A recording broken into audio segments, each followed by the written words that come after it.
Welcome to 37 news. చదువుతున్నది శ్యామ్ కుమార్. నిరంతరం వార్తల కోసం చూస్తూనే ఉండండి మీ 37 న్యూస్. ప్రపంచంలోనే అత్యంత రద్దీగా ఉండే విమానాశ్రయంలో ఒకటైన లండన్లోని హీత్రూ ఎయిర్పోర్ట్లో ప్రమాదం చోటు చేసుకుంది. 2 విమానాలు ఒకదాన్నొకటి ఢీకొన్నాయి. వర్ధన్ అట్లాంటిక్ చెందిన బోయింగ్ 787.9 రకం విమానం ప్రయాణం ముగించుకుని మరో ప్రదేశానికి వెళ్తున్న సమయంలో ఈ ఘటన చోటు చేసుకుంది. అది టెర్మినల్ వద్ద బ్రిటిష్ ఎయిర్వేస్కు చెందిన హెలికాప్టర్ను తాకడంతో ప్రమాదం జరిగింది. ఈ ఘటనలో 2 విమానాలు స్వల్పంగా దెబ్బతిన్నాయి.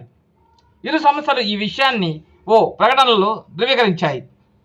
తమ ఎయిర్ కంఫర్ట్ ఎంత మేరకు దెబ్బతిందో ఇంజనీర్లు అంచనా వేస్తున్నారని బ్రిటిష్ ఎయిర్వేస్ పేర్కొంది.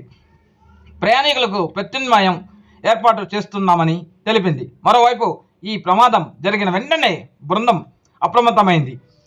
ఘటనా స్థలానికి ఫైర్ ఇంజన్లు కూడా చేరుకున్నాయి. ఇంజనీర్ బృందాలు విమానాలను పర్యవేక్షిస్తున్నాయని, ప్రస్తుతం వాటిని సర్వీస్ తాత్కాలికంగా నిలిపి వేస్తున్నట్లు బ్రిటిష్ ఎయిర్వేస్ ఒక ప్రకటనలో తెలిపింది. ఈ ప్రభావం కస్టమర్లు మీద పడకుండా ఉండడానికి ప్రత్యామ్నాయం విమానం అందిస్తున్నట్లు పేర్కొంది.